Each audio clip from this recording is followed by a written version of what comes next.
السلام عليكم ورحمة الله وبركاته. شلونكم؟ شخباركم يا الحبايب؟ إن شاء الله تكونون بخير وصحة وعافية وانتم تشاهدون فيديو اليوم. حبايب قلبي، حبيت أبدي وياكم بالفيديو. أول ما نبدي نصلي على محمد وآل محمد. حبايب قلبي، واللي ما مشترك بقناتي أتمنى تشتركون بقناتي وتفعلون زر الجرس حتى يصلكم كل جديد. حبايب قلبي، هنا حبايب قلبي بديت ورا ما تريقنا الحمد لله والشكر. حبيت أسوي روتين تنظيف للكاونتر. الصراحة صار فترة ما فرق الكاونتر وجالفته مثل ما وضحتكم، فحبيت هالمرة أجل في كل مرة مسح يعني أمسحه، بس هالمرة لا، قلت لا أنا مشتغلة فحبيت مثل ما يقول أنزل القراض بالكامل وأرجع أعيد تصفيتهن وترتيبهن. من بعد ما نزلت القراض اللي داخل الكاونتر العفو، هنا بديت أجلف الكاونتر. هنا هذا الكاونتر حبايب قلبي دائما أنا مخليته بس يعني للمواد الغذائية للبهارات والشغلات، يعني هذا خاص، يعني ما مخليه بمواعين هالقد يعني.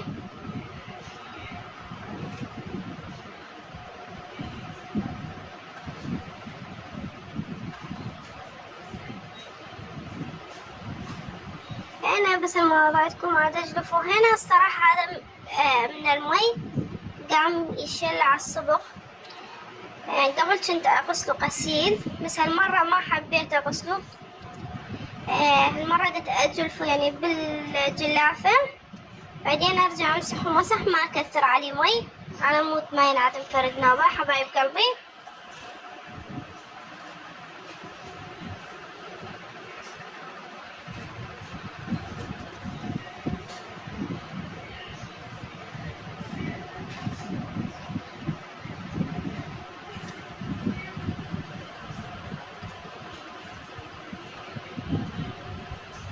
هنا ما حبيت يعني استقطع من الفيديو حبايب قلبي شي، حبيت اسوي لكم اياه الفيديو كامل حتى ينال اعجابكم، واتمنى تشوفون الفيديو يعني بالكامل، لا تستقطعون من عنده كل شي حبايب قلبي حتى استفاد من المشاهدة مالته. هنا مثل ما وضعتكم جلفت الكاونتر اللي فوق والجوة.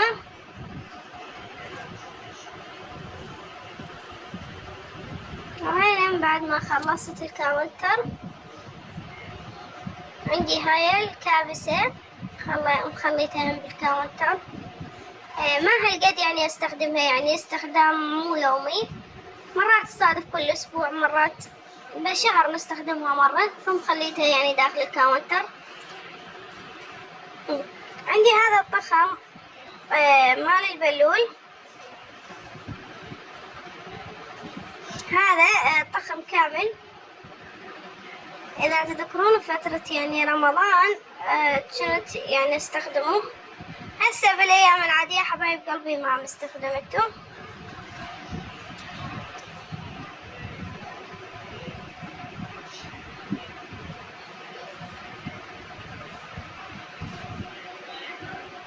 راح أصفطهم وأخليهم يعني على صفحة، يعني مثل ما قلت لكم أنا ما استخدمهن، والكاونتر صفحته الثانية مخصصتها يعني خاص بس للمعينة اللي استخدمها يوميا. وهاي الثرمامة هم يعني ما استخدمها يوميا وخليت على صفحة. وهاي الكابسة،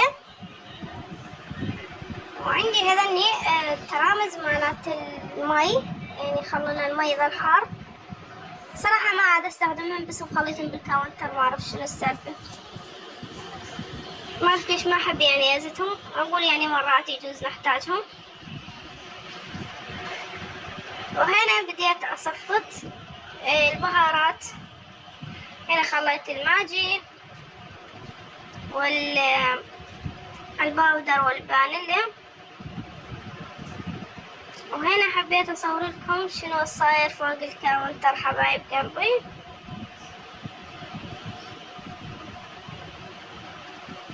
هنا طلع الشغلة عاد امسحها واخليها داخل الكاونتر. مثل ما قلت لكم اشتغل مرة واحدة يعني، وان شاء الله كل اسبوع اسوي نفس هاي الحملة حبايب قلبي حتى ما يتراكم علي شغل. وهنا قاعدة اصور لكم قبل وبعد، وهذا استقطع من الفيديو حتى ما يطول عليكم.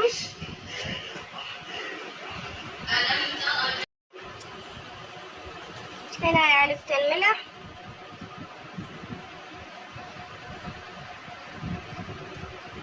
وهنا هاي مال الحمص مطحون. عندي هذني الوان اشتريتهم الصراحة، كنت اسوي جمالة وهي الشغلات. الصراحة هذا الصيف ما سويت لا جمالة ولا استخدمتهم، بس راح اخليهن ياها من يعني للتمن مندي او هيك تسوين المال التمن الاسباكتي. هنا هاي العلبة بيها شكو شغلة ما اريدها وشكو بهارات زايدة خليتها بيها. وهنا صفطت الكاونتر هاي الجهة هذا القسم، وهنا ظلت لي ما شاء الله هاي الكمية. وهنا عندي هذا الشيبس الصراحة صار فترة من اشتريته وناسيته عبن ما دائما يصير مقابل عيني، فحبيت اخليه قريب علي. وهنا هذا الشيبس هم اشتريته اشتريت ب1000 همينة ما شاء الله. طعمته اطيب من الالوان، اتمنى تجربونه وتكتبولي بالتعليقات.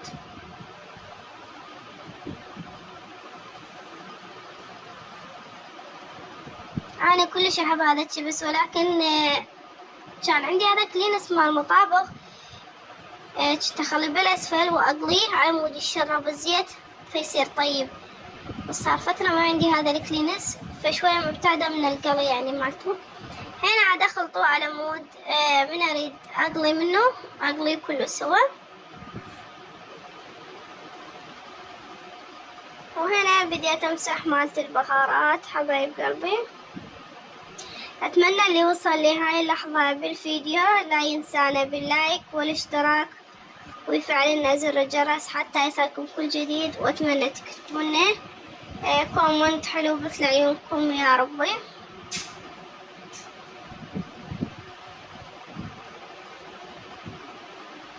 هنا هاي العلبة مالت البهارات يعني البهارات ما استخدمها خليتها داخل الكاونتر. بهارات مندي او بهارات مال لحم بعجين همينة، فما هالقد استخدمهم فخليتهم بهاي العلبة. وهنا هاي بهارات الشاورما هم مو هالقد استخدمها لان عندي يعني بهارات ثانية. هاي النوعية مو هالقد يعني عجبتني فخليتها بالعلبة. مرات اقول اذا تخلص عندي استخدمها يعني.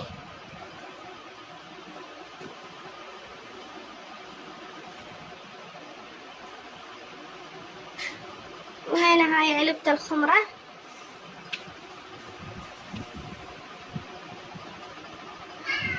وهنا هذا زيت الزيتون أو ماء الورد. وهنا عندنا الخلاط مالتنا.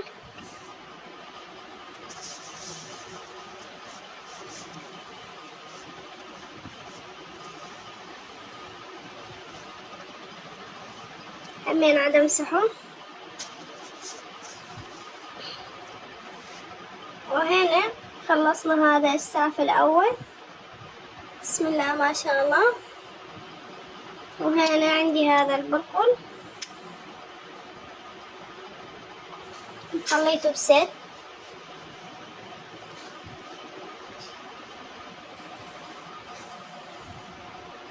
وهنا هذا سد التمن على ما أعتقد.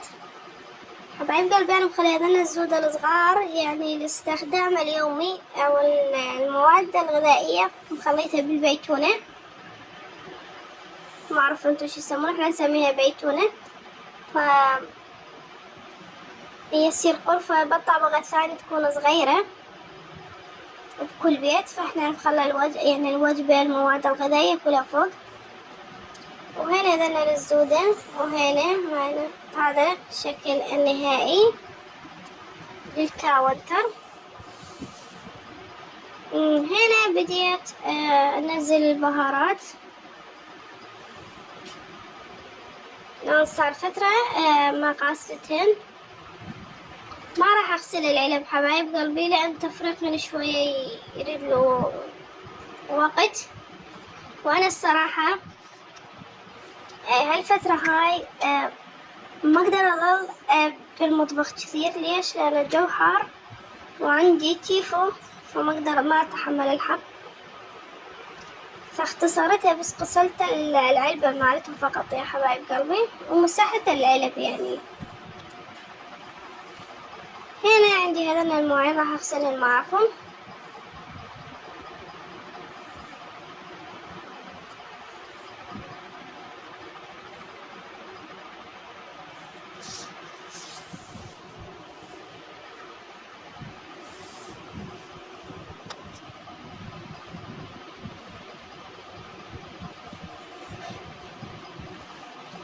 حبيت أشارككم هذا الفيديو، إن شاء الله ينال إعجابكم ويكون عند حسن ظنكم. صحيح الفيديو طويل، بس أتمنى تشاهدونه للأخير حبايب قلبي.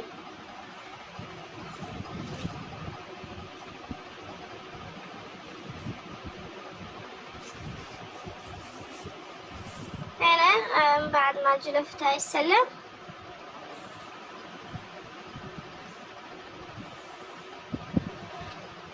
راح همين أوضح الخواشيق مال الشاي. صراحة إنه نظام، بس حبيت يعني أجلفن قد تاني قاسلة وقاسلة، فكمل للأخير.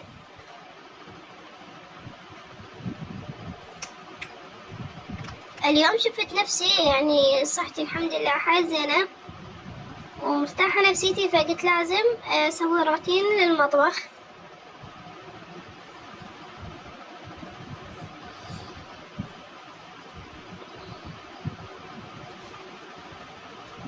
هنا حبايب قلبي هذا مو وسخ، هذا الصبغ بالعلبة.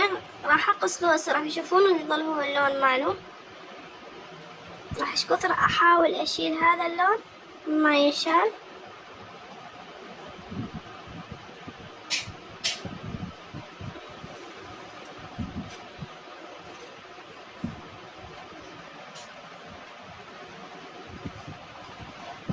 هاي العلبة اللي قاعدة أغسلها هسه خليت بيها الحليب.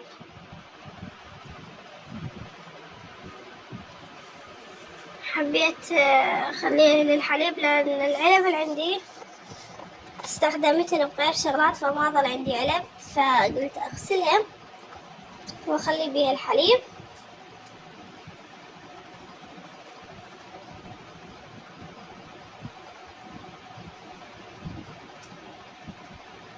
وهنا عندي هاي العلبة كانت بها هاي التقسيم مال البهارات، بس قلت اني ما استخدمها للبهارات، راح اذبها داخلها واغسلها واخليها للشعرية حبايب قلبي. لان اني الشعرية اشتريها بالكيلوات، يعني ما اشتري بالظرف. هذا الظرف اللي بربع كمية كلش قليلة، يعني يدوبها طبخة. ف يعني اقول مكان ما اخذ 5 اكياس يعني 4 اكياس ب1000، انطي 1400 واشتري كيلو. احنا يمنا كيلو الشعرية ب1400، وما شاء الله يعني تطول عندي فترة كلش طويلة.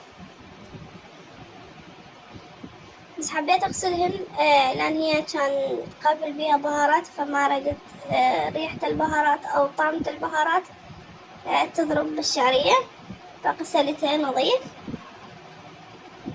وهنا بديت اغسلها من الوقف. بسم الله ما شاء الله.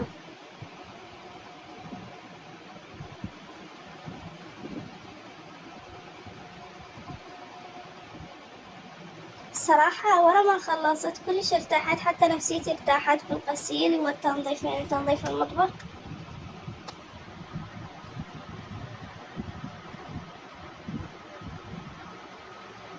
منو قلت لي من ينظف المطبخ يصير عنده راحة نفسية، ما أعرف ليش. إذا المطبخ نظيف أحس البيت كله نظيف. وهنا هاي هم جلفتهم. راح نبدي نرجع البهارات.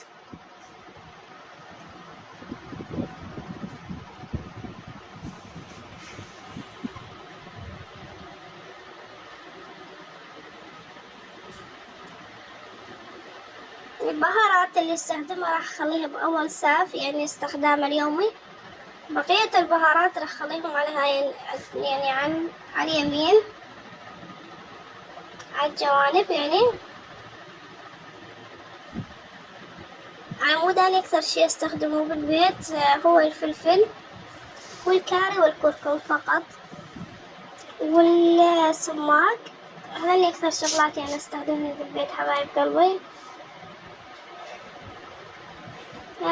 بهارات الشاورما أو الكبسة أو البرياني يعني كل فترة وفترة حتى أسوي مرة.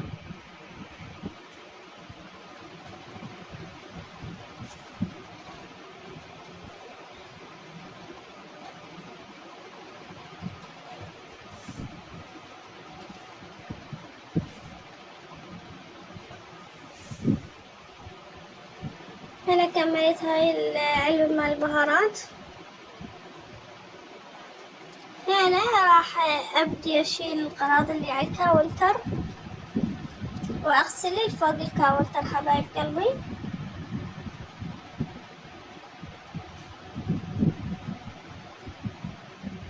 مثل ما وريتكم بالفيديو همين بزاهي أبدي أغسل.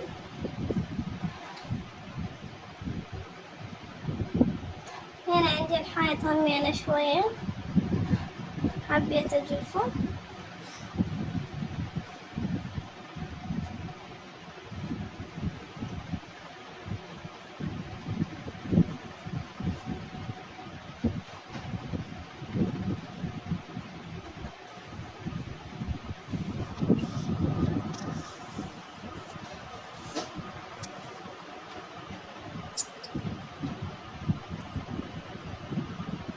هنا عندي الحائط هم صاير بيه شوية زيت همينة حبيت أجلفه. بنات اللي يعرف شي مضبوط المزيل الدهون يعني يكون مجرب يعني. لأن صراحة اشتريت أكثر من مرة فالنتيجة ما عجبتني، فأتمنى اللي عنده ساعة تنظيف أو شي هودا يعني مضبوط لغسل الدهون من الحيطان، أتمنى تكتبولي اسمه بالكومنتات، أتمنى يعني من عندكم. أنا صراحة كلش دمرني الدهن بالحيطان، دائما أغسله بس يعني التنظيف شوية صعب. فأتمنى اللي عندها معلومة أو يعني شو ما نقول شي مضبوط أتمنى تكتبولي إياه بالكومنتات حبايب قلبي.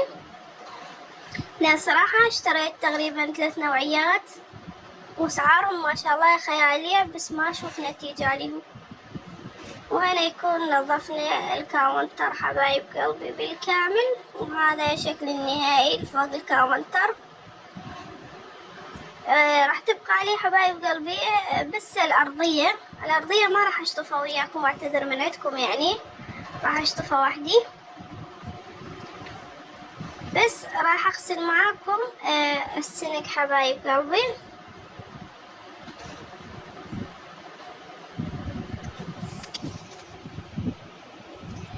هنا حبايب قلبي راح يكون خلص فيديونا لليوم. ان شاء الله الفيديو ينال اعجابكم ويكون عند حسن ظنكم، واتمنى اشوف تفاعلكم على هذا الفيديو حبايب قلبي. واذا عجبكم اتمنى تخلونا لايك، ومع السلامة متابعيني.